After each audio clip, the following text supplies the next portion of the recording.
Hello friends, welcome back to my channel pregnancy and parenting. आज इस video में मैं आपसे बात करने वाली हूँ मंथ 8 के बारे में। 8 मंथ ऑफ प्रेगनेंसी, गर्भावस्था का 8वां महीना।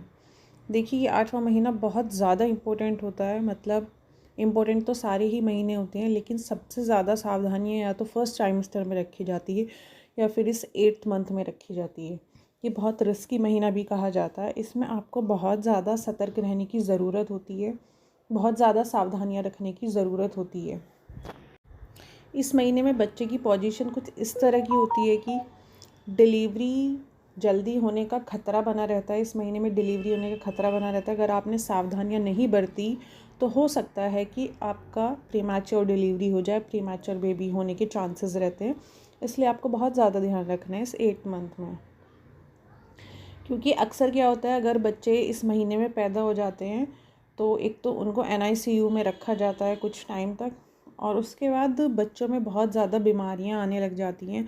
उनको बहुत बीमारियों का सामना करना पड़ता है। बच्चे की जो प्रतिरोधक क्षमता होती है वो बहुत ही कम हो जाती है जो इस महीने में बच्चे पैदा होते हैं। इसलिए कोशिश की जाती है कि ये वाला महीना सेफली निकल जाए, अच्छे से निकल जाए, और 9 मंथ में ही जो है डिलीवरी हो। 9 मंथ भले ही स्टार्ट होते ही डिलीवरी हो जाए, फर्स्ट वीक में हो जाए, वो भी सेफ़ है, बट इस महीने में डिलीवरी होना सेफ़ नहीं है। इसलिए मैं आज आपको कुछ ऐसी बातें बताने वाली हूँ जिनका आपको बहुत ज़्यादा ध्यान रखना है।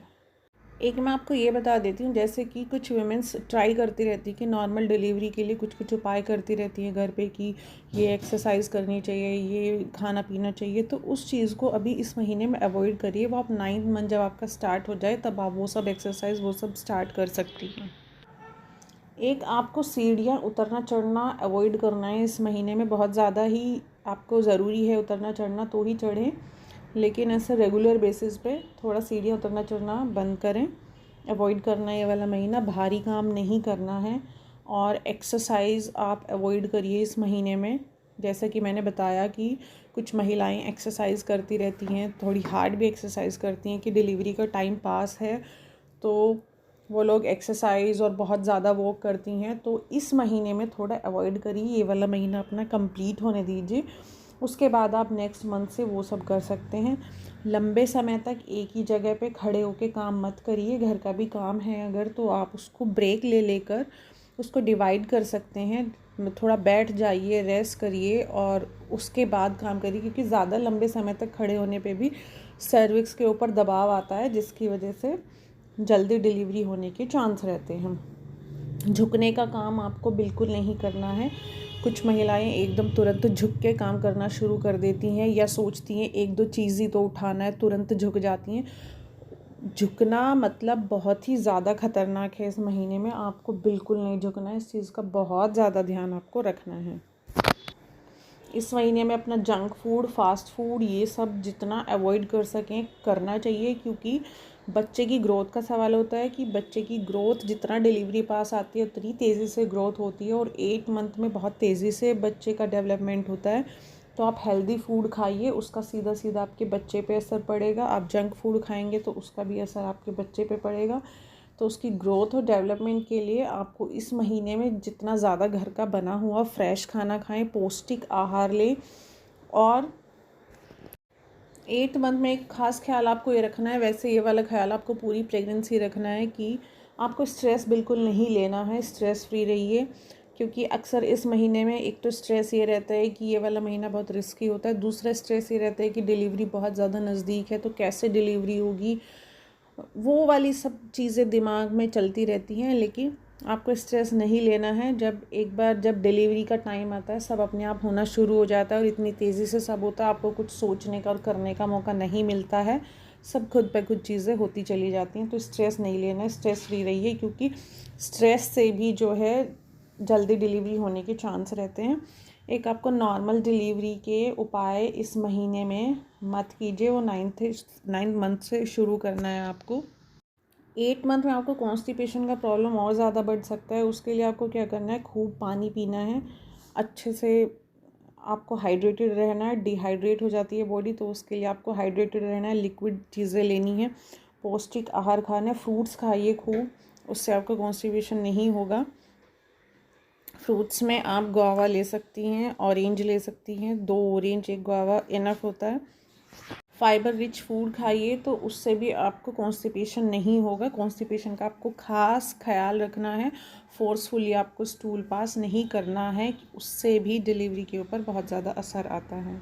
आपकी गायने ने जो भी आपको सप्लीमेंट्स दिए हैं वो सब सप्लीमेंट्स आपको टाइम पे प्रॉपर लेने हैं, क्योंकि इस टाइम पे जो है आखिरी पड़ाव होता है बच्चे की ग्रोथ और डेवलपमेंट का, जिसका सीधा सीधा असर होता है। HB की कमी आ जाती है, बाद में कैल्शियम की कमी आ जाती है, वो आयरन की कमी आ जाती है। ये सब कमियां नहीं आएंगी, इसलिए आप सप्लीमेंट्स रेगुलर लेते रहिए एंड टाइम तक। इस टाइम पे आपको अपने BP का भी ध्यान रखना है। कुछ लोगों का BP बढ़ जाता है, हाई हो जाता है, कुछ का लो रहता है, तो BP का आपको खास ख्याल रखना होता है, क्योंकि इसका सीधा सीधा असर आपकी डिलीवरी पे पड़ता है।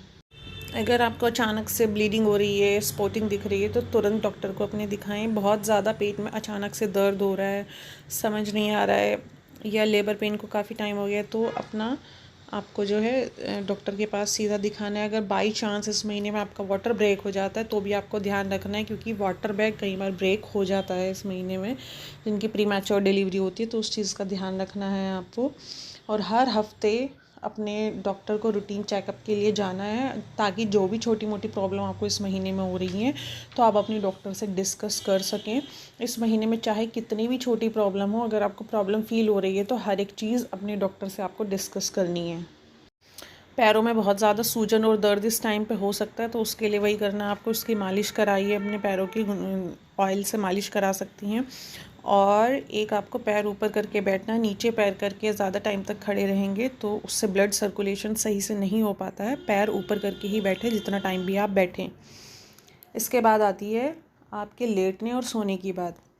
देखिए, पीठ के बल मत लेटिए। पीठ के बल लेटने से क्या होता है कि आपके बैकबोन पे बहुत असर आता है, जिसकी वजह से बहुत ज़्यादा पेन रहने लगता है। सही पोजीशन नहीं है। आप ऐसे करवट लेके लेट सकती हैं।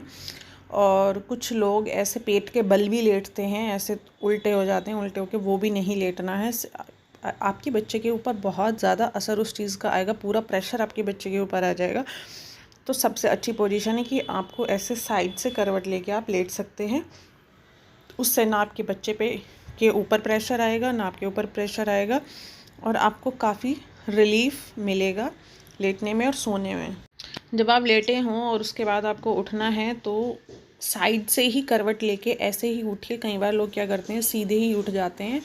इतना ज़ोर आपके पेट पे आता है उस चीज़ का, उसको आपका खास ख्याल रखना है। उठने बैठने के तरीक़ों पे गलत तरीके से उठना बैठना नहीं है, कहीं भी नहीं बैठ जाना है, फ्लोर पे नीचे नहीं बैठना है, कैसे भी पैर फोल्ड करके नहीं बैठना है। उन चीज़ों का आपको ध्यान रखना है।